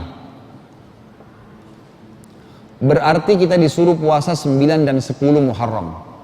Landasan hukumnya Bapak Ibu sekalian hadis Bukhari, di mana telah datang kepada Nabi SAW seorang sahabat laki-laki pada saat Nabi SAW selesai sholat duha, lalu berkata, ya Rasulullah, hari ini tanggal 10 Muharram orang-orang Yahudi sedang berpuasa di Madinah. Maka kata Nabi SAW kepada sahabat tersebut, coba tanyakan mereka kenapa mereka puasa. Pergilah sahabat ini ke pemukiman orang-orang Yahudi, lalu bertanya kepada pendeta-pendeta Yahudi, kenapa kalian puasa? Jawaban mereka, al-yawma anjallahu Musa min Fir'aun fanasumu syukran lillah. Hari ini tepatnya 10 Muharram, hari di mana Allah selamatkan Musa dari kejaran Fir'aun. Maka kami berpuasa sebagai tanda syukur kepada Allah. Jadi sampai hari ini di Israel tuh, orang-orang Yahudi masih puasa tuh 10 Muharram. Lalu sahabat ini datang kepada Nabi SAW lalu berkata, ya Rasulullah, jawabannya Yahudi seperti ini. Kata Nabi SAW, nahnu ahaqqu bi Musa minhum. Kami orang Islam lebih pantas menghormati Musa daripada mereka. Lalu fa'amara bisiyami, Nabi SAW perintahkan kita untuk puasa. Ini hadis Bukhari menjelaskan tentang adanya landasan hukum puasa tanggal 10 Muharram. Kenapa ada tanggal 9-nya? Hadis riwayat Tirmidzi dengan hadis hasan sahih. Kata Nabi SAW, la in baqitu ila qabil la asumanna tasi'. Kalau saya masih hidup tahun depan, kebetulan waktu itu tahun terakhir Nabi SAW hidup, saya akan ikutkan 10 dengan 9 agar tidak sama dengan Yahudi. Makanya muncullah puasa kita 9 dan 10. Fadilahnya adalah hadis riwayat Muslim. Kata Nabi SAW waktu ditanya tentang puasa Ashura, beliau mengatakan yukaffiru sanatal madhi atau madhiyah, sanatal madhiyah. Jadi dia bisa mengampuni dosa-dosa kecil setahun yang lalu. Tentu yang diampuni dosa-dosa kecil Bapak Ibu sekalian, karena dosa besar butuh taubat nasuha. Inilah 5 jenis puasa sunnah yang kita dianjurkan jaga. Puasa 6 hari bulan Syawal, Senin Kamis, kemudian Ayyamul Bid, kemudian puasa 9 hari bulan Zulhijjah atau 1 hari minimal Arafahnya, dan 2 hari di bulan Muharram. Kita hitung sama-sama ya.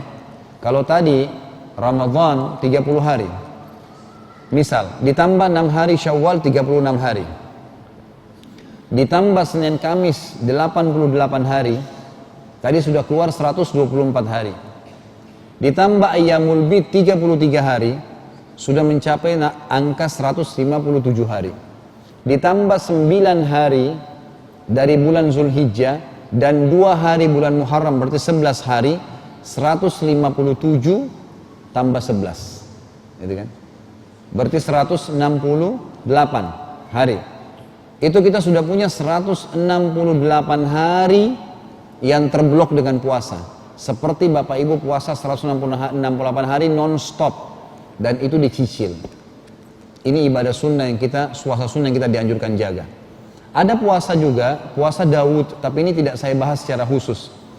Karena puasa Daud, ini level tertinggi dalam bab puasa sunnah. Dan saya sengaja titik beratkan kelima jenis puasa tadi karena ini dulu yang saya harapkan Bapak Ibu kerjain. Kalau ini sudah lancar baru puasa Daud. Kadang-kadang ini aja masih susah dikerjain terus mau bahas puasa Daud, gitu kan. Puasa Daud punya hukum sendiri Bapak Ibu sekalian. Hukumnya puasa sehari, buka puasa sehari. Dan kalau sudah berjalan puasa Daud, hukum puasa yang lain gugur, udah nggak ada lagi. Misal, kita puasa Daud Senin. Selasa berarti nggak puasa kan? Seninnya boleh diniatin untuk puasa Senin sekalian. Tapi Selasa kita puasa, Selasa nggak puasa, Rabu puasa, Kamisnya nggak puasa. Kalau ada Bapak Ibu puasa Daud, kemudian Kamis kita puasa, batal tuh puasa Daudnya. Karena puasa Daud syaratnya sehari puasa, sehari tidak. Memang begitu sepanjang tahun. Dia lebih afdal karena secara kuantitas dia lebih besar. Karena kalau kita hitung tadi, kalau puasa Daud dalam 11 bulan, kan 1 bulan Ramadan ya, 11 bulan itu sehari puasa sehari tidak, berarti sama dengan 5 bulan setengah kita non-stop puasa dalam 11 bulan. Kalau ditambah Ramadan, berarti 6 bulan setengah, gitu kan? Seperti kita puasa 6 bulan setengah, kalau tadi puasa-puasa sunnah yang lainnya, itu sama dengan kurang lebih 5 bulan setengah kita berpuasa. Jadi selisihnya bisa sampai sebulan memang. Jadi puasa Daud lebih afdal karena secara kuantitas lebih banyak jumlah hari puasanya. Ini berhubungan dengan mutiara Ramadan yang pertama. 4 yang tersisa saya ringkaskan ya. Ada 5 mutiara Ramadan. Ini tadi yang panjang lebar kita jelaskan tentang inti ibadah Ramadan, masalah puasa. Dan ada 5 jenis puasa sunnah tadi sudah saya jelaskan, bahkan 6 dengan puasa Daudnya. Mutiara yang kedua Bapak Ibu sekalian adalah sholat malam. Tarawih, Qiyam Ramadan, Qiyamul Lail, Tahajud sama saja. Ini istilah-istilah yang sama saja. Intinya dia sholat malam. Cuma sholat Ramadan diistilahkan dengan tarawih. Tarawih itu artinya istirahat. Karena setiap muslim dan muslimah punya peluang mengerjakannya. Dia begitu selesai ba'diyah isya, langsung bisa dikerjakan. Gitu kan? Kalau sholat tahajud umumnya, itu Nabi SAW sering kerjakan setelah tidur, atau beliau terlambatkan di awal malam kayak kita sekarang sekitar jam 12 malam. Tapi tarawih boleh dikerjakan setelah ba'diyah isya. Minimal agar umat Islam ini, antum semua ini pernah ngerjain tahajud setahun sekali. Itu minimal. Karena kalau enggak maka tidak ada sholat tahajud tuh. Kebiasaan kita atau terbiasanya kemarin kita sholat tarawih itu adalah sebuah hal yang harus dijaga setelahnya. Karena jiwa kita sudah mulai terbiasa, sudah terpaksa tadi kan, sudah dipaksa tanda kutip untuk mengerjakan sholat ini. Dan ada satu rahasia yang luar biasa di sini dari hadis Nabi SAW yang berbunyi, hadis ini sahih riwayat Imam Tirmidzi dan juga kalau tidak salah diriwayatkan oleh Hakim. Manusia dalam keadaan baik selama mereka menyegerakan buka puasa dan mereka menerlambatkan sahur. Begitu azan buka puasa, ambil kurma 1-2 butir, minum air, sholat dulu. Habis itu baru kembali makan supaya perutnya nggak kaget dan maghribnya nggak ketinggalan. Sahur dianjurkan diterlambatkan, makin dekat azan makin bagus. Umumnya kalau saya tanya jemaah saya, Bapak Ibu sekalian, Anda biasa bangun sahur berapa jam sebelum subuh? Umumnya jawabannya 1 jam. Umumnya. Kalau ibu-ibu ada yang jawab kadang-kadang 2 jam Ustaz karena butuh persiapan masak. Baik, anggap makannya, mulai makannya. Oh sejam sebelum subuh. Baiklah. Apakah Bapak Ibu sadar kemarin kita Ramadan itu tanda kutip lagi ya, dipaksa oleh Allah untuk bangun. Ya. Tanda kutip ini berarti bahasanya, ini bahasa untuk mempertegas saja. Jadi tanda kutip dipaksa oleh Allah SWT bangun untuk sahur di waktu itu sejam sebelum subuh, dan itu adalah sepertiga malam. Masuk dalam sepertiga malam yang disebutkan dalam hadis Bukhari, kalau tertinggal sepertiga malam Allah pencipta langit dan bumi turun datang ke rumah kita. Kita kalau mau ngajuin proposal ke wali kota atau gubernur, kita datang ke kantornya, antri, dan juga ya mungkin diterima mungkin tidak. Tidak pernah gubernur datang ke rumah kita. Tapi ini tidak, setiap malam Allah pencipta langit dan bumi, pemilik segala satunya turun ke rumah kita, datang. Kemudian pada saat Allah Subhanahu wa taala turun bertanya kepada para malaikatnya, adakah yang minta tolong? Saya kasih.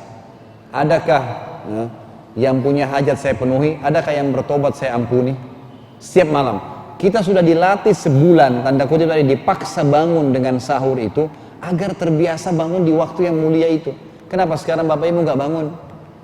Kembali ke standar godaan setan, nanti ngantuk kalau kerja, nanti begini, nanti begitu.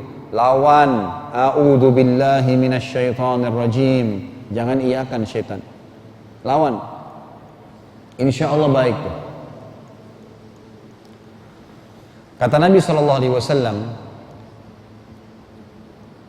kalau anak Adam mau tidur, maka akan diikat oleh setan dengan 3 ikatan. Kepalanya, perut dan dadanya, serta kakinya. Kalau dia bangun, dia baca doa bangun tidur, memuji Allah, Alhamdulillahilladzi ahyana, dan seterusnya, maka terbuka ikatan yang di kepalanya, di wajahnya. Kalau dia wudu, di sini ulama hadis mengatakan wudu sholat tahajud atau wudu sholat subuh, intinya bangun malam. Wudu terlepas ikatan yang kedua.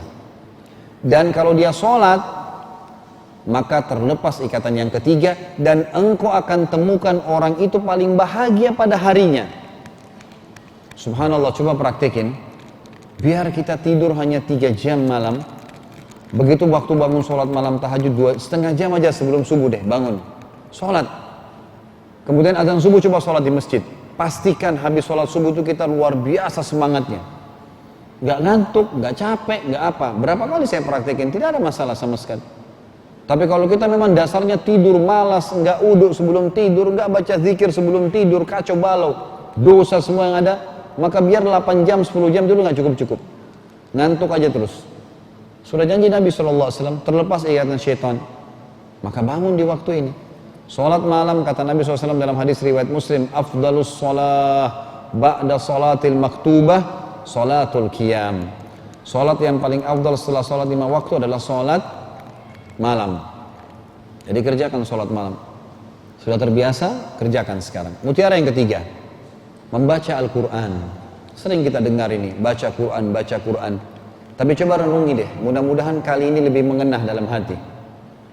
Al-Quran, Bapak Ibu sekalian, bukan tulisan seorang doktor, seorang profesor, atau pengarang novel yang terkenal. Quran ini kitabullah, kitabnya Allah, pencipta langit dan bumi. Allah mengatakan hudan linnas, petunjuk bagi manusia, syifa linnas, obat untuk manusia. Kata Nabi SAW dalam hadis Bukhari Muslim, Iqra'ul Qur'an fa innahu ya'ti syafi'an li ahli yaumal qiyamah. Bacalah Al-Quran, rutinkan selalu baca, karena dia akan jadi penolong bagi pembacanya pada hari kiamat. Di dalam hadis yang lain juga sahih riwayat Bukhari dikatakan, bagi pembaca Al-Quran, pada saat akan masuk ke dalam surga, Allah suruh baca, dibaca Al-Quran sama dia. Terus setiap dia baca 1 ayat diangkat 1 derajat, sampai dia tiba di derajat tertinggi surga Firdaus, baru Allah mengatakan berhentilah, ini kedudukanmu sekarang. Jadi bisa memberikan derajat, bisa menjadi penolong pada hari kiamat, bisa memberikan pahala setiap hurufnya 10 pahala. Saya tanya begini Bapak Ibu sekalian, sederhanakan aja. Bapak Ibu dalam 1 hari, berapa kali melihat SMS atau telepon yang masuk setelah HP kita ditutup? Kira-kira ada 20 kali? 50 kali? Kalau saya hitung ya, pribadi, sering kadang-kadang sudah sampai 70-100 kali. Karena Masya Allah SMS yang masuk ke saya 300. Jadi sekalian saya kasih tahu Bapak Ibu, kalau SMS ke saya mohon maaf kalau terlambat jawabnya. Saya jawab 10 masuk 30, gitu kan. Jawab 10 masuk 50, ini kapan jawabnya nih? Gitu. Tapi Alhamdulillah juga terjawab lah. Ada kemarin SMS yang masuk bulan Februari, saya baru jawab Ramadan. Gitu. Tapi minimal terjawab kan. Baik Bapak Ibu sekalian, kalau kita buka HP, anggap 20 kali saja.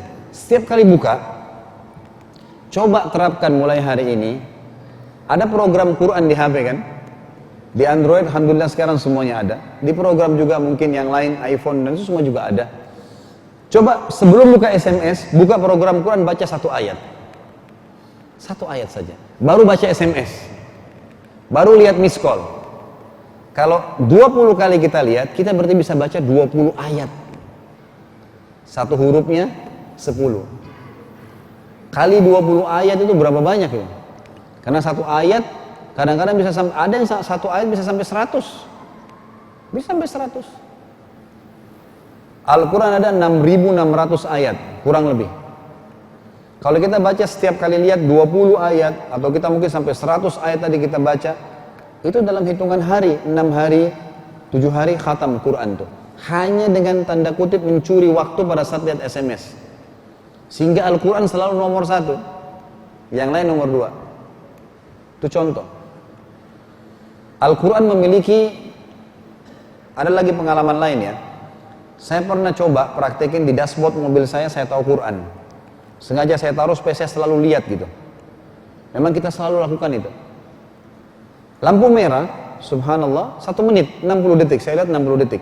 Saya coba praktekin. Lagi parkir, lagi berhenti nunggu lampu merah, saya ambil Quran, saya baca. Saya bisa baca 1 lembar timbal balik, 1 menit.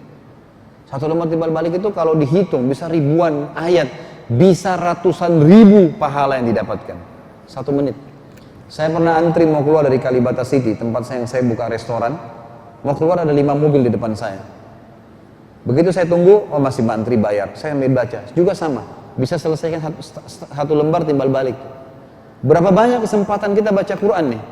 Daripada Bapak Ibu lampu merah, perhatikan merek mobilnya orang apa, helmnya warna apa, untuk apa? Nggak ada gunanya. Kadang-kadang lihat orang yang tidak pakai jilbab, kadang-kadang ini nilai orang buruk, dibisikin syaitan, ambil Quran, tunggu saja. Lampu merah, hijau baru jalan, buka Quran. Nggak ada waktu untuk yang kosong-kosong. Ibu-ibu kalau masak di rumah, kalau dulu biasa ngulangin lagu dangdut, lagu pop, sekarang coba surah Maryam. Al-Quran kan punya 4 hak dari kita ya. Pertama membaca, kedua mentadabburi, ketiga menghafal, keempat mengamalkan. Saya ulangi, membaca, mentadabburi, menghafal, dan mengamalkan. Kalau membaca, Bapak Ibu dianjurkan membaca berurut dari surah nomor 1 sampai surah nomor 114, dari Al-Fatihah sampai An-Nas. Berurut. Jadi tadi misalnya kita nyuri waktu tanda kutip dari HP, itu berurut. Saya tidak tahu di program HP Bapak Ibu sekarang, saya sempat download program Quran, saya juga lupa nama programnya apa. Itu cukup bagus, jadi kalau saya misalnya lagi baca, terus saya berhenti, saya keluar langsung, nanti kalau saya kembali diingatkan, tadi terakhir yang kamu baca di ayat ini. Jadi kita bisa nyambung terus tuh, enaknya begitu. Ala kulli hal, kalau kita membaca ini dianjurkan berurut dan mengkhatam. Sering mengkhatam ini mempermudah orang pindah ke langkah kedua, menghafal. Tapi kalau menghafal ini ada metodenya. Menghafal Al-Quran Bapak Ibu sekalian itu pilih 10 ayat saja. Dan caranya supaya tidak jadi beban, coba lihat daftar isi. Ada berapa surah dalam Al-Quran? 114 surah. Coba cari surah-surah yang paling Bapak Ibu penasaran. Misal bapak-bapak mau surah laki-laki, ada surah Muhammad, surah Ibrahim, surah Hud. Coba cari surah-surah ini, baca tuh. Mungkin ibu-ibu mau baca surah yang bernama perempuan, ada surah Maryam, ada surah An-Nisa. Mungkin ada nama-nama hewan, ada Al-Ankabut, ada Al-Baqarah, ada Fil, ada Nahl, gitu kan. Kita pilih. oh saya penasaran nih kenapa Allah kasih nama laba-laba. Mulai dari situ, tadabburnya. Tadabbur ya, kita pindah ke poin kedua. Kalau baca berurut. Kalau tadabbur itu boleh dari surah mana saja. Ya, nih. Surah yang paling menarik dimulai 10 ayat. Tadabbur itu maksudnya kayak tadi, baca ayatnya, baca terjemahannya. Kalau ada hukumnya kita ambil hukum dari situ. Itu namanya tadabbur, 10 ayat. Kata Ibnu Mas'ud radhiyallahu anhu, kami tidak pernah melewatkan satu hari 10 ayat Al-Quran sampai kami menguasai bacaannya, memahami makna dan kandungan hukumnya, ya, kemudian menghafalnya dan mengamalkannya. 10 ayat. Jadi ilmu itu bertambah terus setiap hari, minimal 10 ayat. Kalau kita mungkin baca tafsir boleh lah gitu kan, tapi luangkan waktu, satu hari harus ada minimal 10 ayat. Sama metode yang ketiga, menghafal. Menghafal juga sama, mulai dengan 10 ayat saja. 10 ayat tidak usah lebih. Kalau ada yang mau lebih, alhamdulillah, tapi minimal 10 ayat. Hafal 10 ayat dan juga sama, menghafal sama dengan tadabbur. Tidak usah seperti membaca dari awal sampai akhir, nggak usah. Pilih surah yang paling Bapak Ibu senangi, mulai dari situ. Harus mulai dulu, 10 ayat aja hafal. Ulangin dalam sholat, lagi belanja sesuatu, lagi di macet di jalanan, ulangin hafalannya. Tambah setiap hari 10 ayat. Saya sudah tua Ustadz, nggak ada kata tua dalam Al-Quran. Selama nafas masih bisa keluar, hafal. Sahabat Nabi ada yang masuk Islam 70 tahun hafal Quran kok. Kenapa kita nggak bisa? Karena syaitan yang bilang nggak bisa, berat, Al-Quran itu tebal. Mulai dulu. Dalam bahasa Arab dikatakan jarib ta'rif. Coba dulu, kamu akan tahu. Masa kita dikasih hidangan makanan kue warna hitam? Enggak deh, warna hitam saya nggak suka. Coba dulu, mungkin manis, mungkin enak. Mulai dulu. Harus mulai dulu, nggak boleh nggak.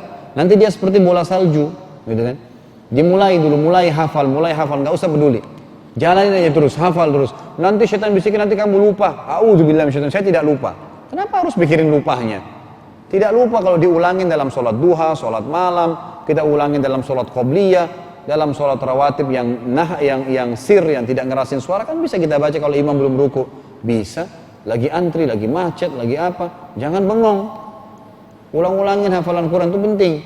Ya, kata Nabi SAW tadi, baca Quran karena dia akan menjadi penolong bagi pembacanya pada hari kiamat. Sering baca. Dan Al-Quran ini seperti cahaya.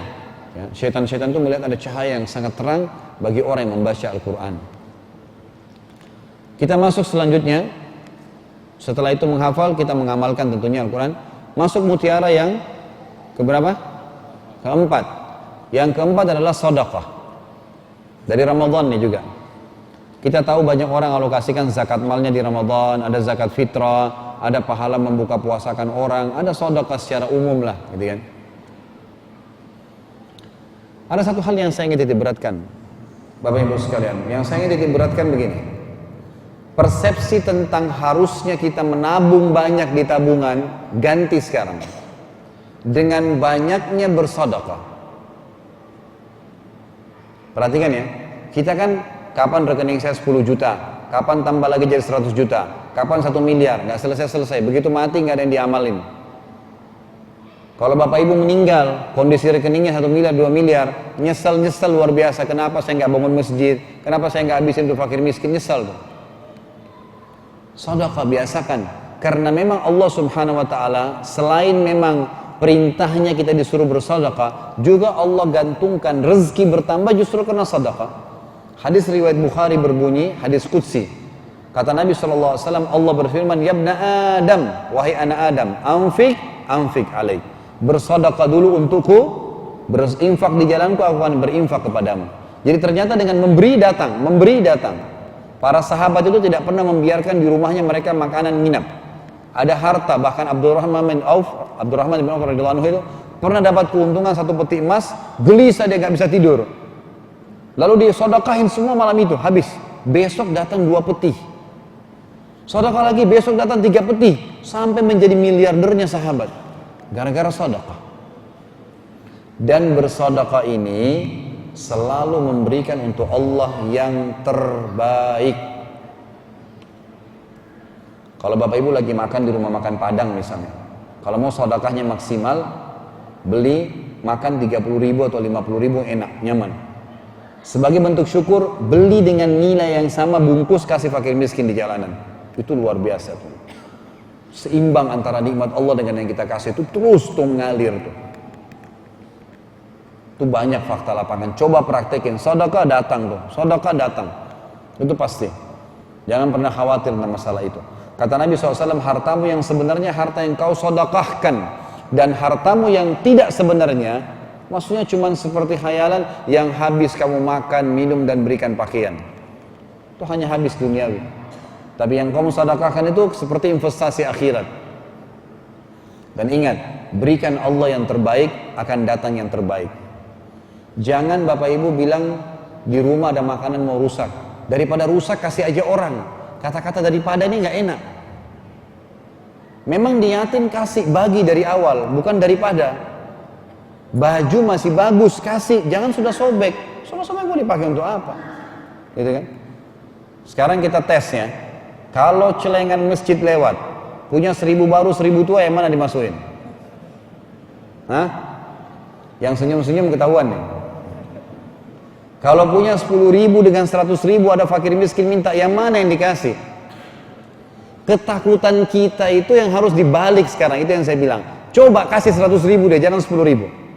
Dengan yakin Allah akan kasih, pasti itu. Janji kok, gimana caranya?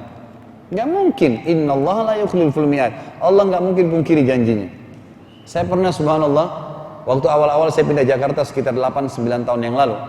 Saya naik motor pulang dari pengajian, bawa uang waktu itu dengan saya 25.000. Lagi perlu sekali, istri saya lagi perlu sesuatu, saya mau beli. Lagi nggak pegang uang yang pada saat itu, subhanallah. Ada fakir miskin lewat di lampu merah, terus minta kepada saya. Saya niat tadinya mau kasih yang 5.000, 20.000 saya mau pakai buat keluarga. Tersirat dalam hati saya, kenapa harus dihitung? Kasih fakir miskin, Allah sudah janjikan. Saya keluarkan 20.000-nya, bahkan semua kalau salah saya kasih ke dia. Pulang ke rumah nggak bawa apa-apa nih. Ini mau beli apa sebentar? Nggak ada duit, duitnya lagi habis, nggak ada sama sekali. Subhanallah, saya pulang, saya ditelepon sama teman, ya. Kalau nggak salah dia nunggu di rumah waktu itu sudah mau bayar utang yang sudah bertahun-tahun nggak bayar. Datang rezekinya berlipat-lipat ganda dari apa yang saya keluarkan tadi. Rasa takutnya itu harus dihilangin, itu syaitan. Yakin. Bermula dari sedekah kecil-kecilan, nanti kalau diundang besar sama Allah berperang tumpahin darah, berani tuh.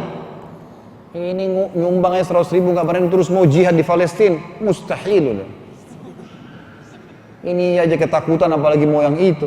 Nanti kalau sudah mulai biasa berkorban tuh nanti jadi berani tuh, karena sudah tahu oh tinggal dibunuh oleh musuh, mati masuk surga tanpa hisab, keyakinan tuh. Emang begitu. Jadi harus berani sedekah. Jangan 1000 tua Bapak Ibu sekalian. Uang tua dikasih kepada Allah, celengan masjid, uang baru beli air mineral di luar. Dengan 1000 tua minta apa? Kesehatan, kekuatan, keturunan, masuk surga, selamat dari neraka. Ini hamba yang luar biasa ini. Untungnya Allah Maha Penyayang gitu. Kalau enggak, rezeki kita datang juga dengan 1000 tua semua gitu. Sedekah. Dikatakan dalam hadis Bukhari, Nabi SAW paling gemar sedekah, dan di Ramadan lebih gemar lagi. Sampai beliau seperti lebih cepat daripada angin yang meniup. Saking luar biasanya sedekah, nggak pernah nolak. Orang minta kasih, nggak usah peduli, Allah akan gantikan. Di luar Ramadan juga sama. Yang terakhir, mutiara yang kelima dari Ramadan adalah menjaga akhlak yang mulia. Sebulan penuh, sabda Nabi SAW dalam hadis riwayat Tirmidzi yang berbunyi, kalau kalian sedang puasa, bahasa saya, kalau kalian sedang menjalankan training puasa Ramadan, jangan rafath. Rafath itu ucapin kalimat syahwat yang bukan pada pasangan halal. Kata sayang, kata cinta sama bukan pasangan halal. Atau mengundang syahwat. Jangan sakhab. Sakhab itu marah-marah, bertengkar, menghina, berkata kasar. Kalau kalian sedang puasa, diajak bertengkar, diajak sakhab, diajak rafath, kata-kata syahwat yang bukan pada tempatnya, gitu, maka katakan aku sedang puasa, aku tidak mau ikut-ikutan. Berhenti semua dari masalah itu. Dalam hadis yang lain dikatakan, siapa yang tidak meninggalkan dusta dan perbuatan jahil, bodoh dalam agama, tidak mau belajar, tidak mau hadir majelis ilmu seperti ini sehingga tidak pernah bertambah ilmunya, maka Allah tidak punya hajat untuk ya, menyimpan menilai lapar dan hausnya. Artinya tidak diterima puasanya. Jadi selama Ramadan kemarin kita di training tuh, redam emosi, gitu kan. Kemudian tidak boleh rafath, kata syahwat yang bukan pada pasangan halal, tidak boleh sahab, berkata-kata kasar, selalu baik akhlaknya, tidak boleh dusta, bohong, nipu orang, manipulasi data dan seterusnya, nggak boleh. Kemudian juga kalau diajak bertengkar, tinggalkan. Kalau ada orang yang mengajak berdebat, Bapak Ibu sekalian, bisa ikuti di YouTube ceramah saya dosa-dosa besar kalau nggak salah ke-65 masalah jidal, berdebat. Kalau kita sedang berbicara dengan seseorang ada manfaatnya, memang ada yang sedang dicari dari kebenaran, teruskan, bicara baik-baik. Menurut saya begini, oh menurut saya begini, baik, masing-masing berikan argumen atau dalil. Memang tujuannya cari kebenaran, nggak apa-apa, silakan layani. Tapi kalau hanya untuk adu argumentasi atau misalnya hanya menunjukkan kemahiran atau misalnya sudah jelas dia salah tetap aja membangkang, tinggalin, nggak perlu. Jangan habisin waktu buat orang begini. Sibukkan diri dengan orang-orang yang memang bisa memberikan manfaat kepada kita. Itu penting sekali. Ya, itu penting sekali. Maka kita kemarin Ramadan juga di training untuk menjadi orang yang memiliki akhlak yang mulia, santun dalam tutur kata, gitu kan, perilaku, dan juga selalu menjadikan puasa sebagai tameng buat dia. Allahu a'lam. Jadi 5 hal ini adalah mutiara yang kita bisa ambil dari bulan Ramadan. Jagalah Bapak Ibu sekalian, jangan disia-siakan 11 bulan sampai 11 bulan ke depan, dan insya Allah Ramadan akan datang kita tingkatkan lagi lebih tinggi. Kalau Ramadan kemarin sekali saja khatam Quran, nanti Ramadan akan datang 3 kali khatam. Kalau mungkin Ramadan kemarin sedekah cuma 1 juta, nanti kita mungkin 10 juta atau 100 juta. Kalau misalnya kita cuman sederhana ngerjain sebuah ibadah kecil, sekarang nanti lebih besar lagi ke depannya sampai kita bertemu dengan Allah Subhanahu wa taala, sementara memang pahala yang kita dapatkan maksimal. Ingat kata-kata penutup saya, ibadah tidak bisa terulang. Jangan sia-siakan, Anda akan menyesal sendiri dan penyesalan selalu terakhir. Maka selalu maksimal, paksakan diri dalam masalah ibadah dan ikhlaskan kepada Allah Subhanahu wa taala. Tunggangi momen Ramadan yang sudah tadinya membuat jiwa dan raga kita terbiasa ibadah untuk dijadikan sebagai hasil pelatihan, atau kita terapkan dalam pelatihan atau dalam kehidupan kita sebagai hasil pelatihan yang kita ambil dari Ramadan kemarin. Allahu a'lam. Sampai sini insyaallah bahasan kita. Mungkin begitu, semoga Allah berkahi waktu kita, semoga Allah sembuhkan orang-orang yang sakit, semoga Allah lunasi orang yang terlilit utang, semoga Allah berikan hidayah belum dapat hidayah, semoga juga Allah memudahkan untuk mengamalkan hidayah itu bagi orang yang sudah mendapatkannya, dan semoga Allah dengan kemahamurahannya memberikan kemenangan kepada kaum muslimin dimanapun mereka berada, di Palestina, di Yaman, di Syria, di Myanmar, di Burma, ya, kemudian juga di Indonesia ini sendiri. Allah muliakan Islam itu dan sunnah Nabi Muhammad SAW, dan ditinggikan kalimat Allah Subhanahu wa taala sehingga seluruh muslimin bisa hidup mulia dan agama Allah tersebar. Juga semoga Allah dengan kemahamurahannya menyatukan kita di surga firdausnya tanpa hisab, sebagaimana Ia telah menyatukan kita di rumahnya yang mulia ini. Kalau ada benar dari Allah, kalau ada salah dari saya mohon dimaafkan. Subhanakallahumma bihamdika asyhadu an la ilaha illa anta astaghfiruka wa atubu ilaik. Wassalamualaikum warahmatullahi wabarakatuh.